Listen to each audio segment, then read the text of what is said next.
What's up, entertainment lovers? I'm Kayla King Sumner. And I'm Bryce Newberry. Welcome to Cronkite Cut, where entertainment news is a cut above the rest. Big changes coming to the morning news and talk show world as ABC News announced last week that Michael Strahan will join Good Morning America full-time this fall. Congrats to the former football player, but the only problem with the move is that he will be leaving live with his co-host Kelly Ripa. And that news is not setting well with Ripa, who was, quote, livid to find out that Strahan was leaving. She has hosted the show for 15 years, but she left live for last week indefinitely after finding out. E! News reports that Ripa did not get any heads up about the move and learned about it after the decision was already made. Strahan has thanked and praised Ripa over and over again for being an incredible co-host and teaching him so much. He has been on the show since Regis Philbin left in 2012. The show is expected to begin auditions for a new co-host this fall. And Kayla, I don't know about you, but I'm sure hoping that Kelly gives us a call. Don't you think that we could co-host with her? Yes. And not only could we co-host with Kelly Ripa, but Kayla, I think that we should share with the audience that maybe you could even dance with Kelly Ripa. I'm only doing this for you. You know that, right? Fill us in. All right, so I think back when I was in like 11th grade, I got tickets to be in the audience at Live with Kelly and Michael because I'm from New York. And I was just chilling in the audience, and I had a day off from school, and the producer said that they needed someone to be the trivia go-go dancer. I didn't know what that was, but I knew I wanted to be on TV. So, so I was like, yeah, me, I want to do it. So I got up, and it was me and 4 other women auditioning for this, and I didn't know it was a competition. So were you the youngest? I was the youngest. Okay. Everybody else was like, it was like older women. And and so we all did the competition. We were dancing the party rock anthem. You know, I killed it. So then the audience chose me. So then I went backstage, they mic'd me up, and I went out to do it. And the Bee Gees were on that day, or at least one of them. And so they played the Bee Gees, and they basically just like pushed me out on television. And I was on Live with Kelly and Michael, and I was getting it. And then you still are, girl. You're right. And then the next day, I got to school, and I felt like everyone was like, yo, Kayla, we saw you on TV yesterday. And I was like, no, you did not. And then all my family members were calling, my parents talking about, yo, we saw Kayla on TV, and I did not look cute. I had on a turtleneck, fam. Like, it was not the best time of my life, but it was fun. Still a star, nonetheless. Yeah, I got to meet Kelly and Michael, so that was cool. And we're very happy for Michael and Kelly. Good luck finding a new co-host. We'll be waiting for your call. Mm-hmm. Amy Schumer is back for season 4 of her Comedy Central show, Inside Amy Schumer. The first episode of the season premiered last Thursday, and I ain't frontin'. It was a little weird, appropriately so. But more so, it was definitely laugh out loud funny. She made it a point to include some political commentary in there. She essentially flamed some folks with a semi-serious skit about women's right to choose. And one of the funniest skits featured Lin-Manuel Miranda, the creator of the musical Hamilton. She spoofed the legacy of Betsy Ross, the lady who sewed the first American flag, with raps about her to the tune of Hotline Bling, Shake It Off, and a ton more. She awkwardly said, quote, if you don't sew, now you sew. Betsy. That actually had me rolling though. Growing up and popping them out. That's how it goes, right, Kayla?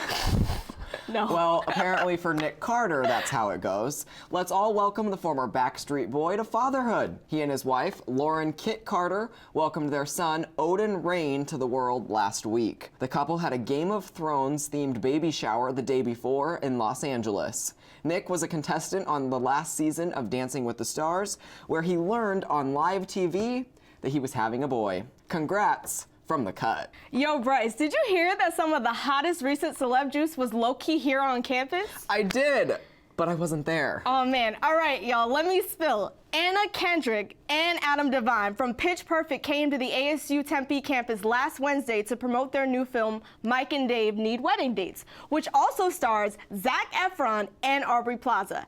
Adam and Anna came prepared with the koozies to throw out to the crowd. They brought out our mascot, Sparky. Not gonna lie, it was lit. But don't forget, we still popping in education and innovation, not just parties, y'all. Just putting that out there.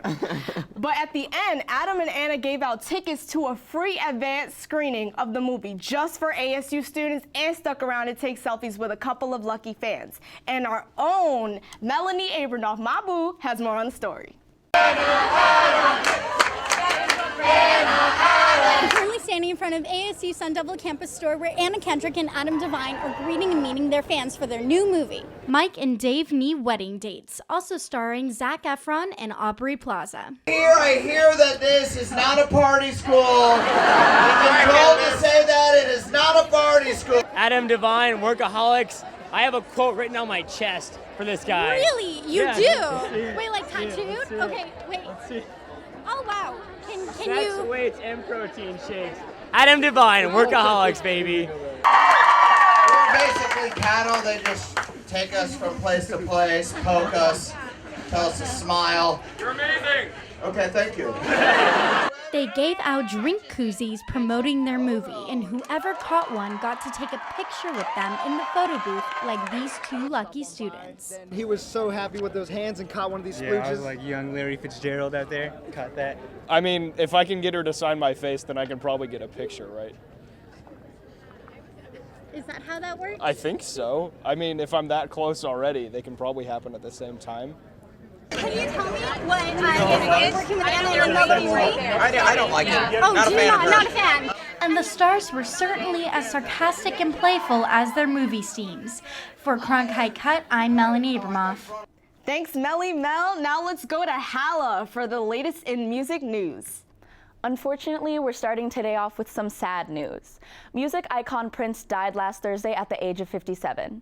Prince was found unresponsive in an elevator at Paisley Park Studios. Paramedics attempted to revive him, but were ultimately unable to do so. The singer defined the 80s with his timeless hits Kiss and Purple Rain and his refusal to follow the mainstream. Other celebrities such as Frank Ocean have made statements grieving the loss of such a powerful performer. He will be missed. Coachella kicked off its second weekend of the music festival, featuring stars like Halsey, Zedd, and A$AP Rocky. But the most surprising performer had to be Kesha. The TikTok singer made a surprise appearance during Zedd's set. Kesha sang True Colors, a song off of Zedd's 2015 LP. Despite her ongoing legal battle with Dr. Luke, Kesha seems to be finding ways to perform. Hopefully, this means the singer will be ready for a comeback soon. I'm Halla Nelson, back to you. Thanks, Halla. Now let's go to Nicola for a look at fashion. What's up, everyone? Summer is heating up and it's the start of swimsuit season. If you love Victoria's Secret swimsuits as much as I do, this will be your last summer to grab them, as Victoria's Secret will stop selling swimwear after this summer. The company announced they will now focus on their lingerie, beauty, and their pink brand. Besides cutting the swimwear line, Victoria's Secret will no longer publish their seasonal catalogs. Although we won't be seeing the iconic models on the company's catalog, the models made major fashion statements at Coachella last weekend. Victoria's Secret models Gigi Hadid and Alessandra Ambrosio were rocking brown fringe, while Kendall Jenner was wearing black and white lace. The fashion trends this year at Coachella were not so much focused on bohemian, but moved toward metallic and white statement pieces. I can't wait to see what next year's trends will be. This is Nicola Brennan, and I'm sending it back to Kayla and Bryce. Thanks, Nicola. Now let's go to Marc and Bryan for this week's tech battle. This week we're going to be talking about the HTC 10, and what are your thoughts on the phone? I really wasn't that impressed with it. I don't know, there's a lot of good features to it, but just holding it in my hand, every time I hold an HTC, it just doesn't seem like a phone that I would ever buy. I have to agree with you. It's not a phone that I personally would buy, but I think that HTC is going in the right direction. With their M7, it was groundbreaking. We got that full aluminum unibody, and so many people copied that. Apple did, Samsung did. And then with the M8, it was not as an impressive an upgrade. The M9 was a complete flop. So I think this 10 is something that they really needed as a company. And it's a good phone, don't get me wrong. Absolutely. Like, the specs are amazing. The hardware's great. They've added the fingerprint sensor to it as well. It just doesn't have the flashiness, the gimmicks. It doesn't have the oversaturated colors. It doesn't have the brightness that some of these phones, I really want my pictures to look bam. I think a lot of people do, but speaking of pictures, the HTC finally has a good camera, and that's something that this company has struggled with for so long. They introduced ultra pixels, and that was a huge flop, and they finally perfected it to the point where it's good and it's functioning, and it's even rivaling the best camera on the market right now, the S7. And I think that's really big news for HTC, but at the same time, how many people are going to be buying this phone? One cool thing though is anytime, even when the phone's off, swipe down on the phone and it brings up the camera. I think that's a really good feature. Stuff like that, that's what I look for in a phone too. Anyway, back to you guys. Thank you. Thanks, Marc and Bryan. Make sure to follow us on Twitter, Facebook, and Snapchat to catch up on the latest episodes at cronkitecut.wordpress.com. And that's it for this week's episode. Join us next week for entertainment news that's a cut above the rest. I'm Bryce Newberry. And I'm Kayla King Sumner. Thank you for watching Cronkite Cut.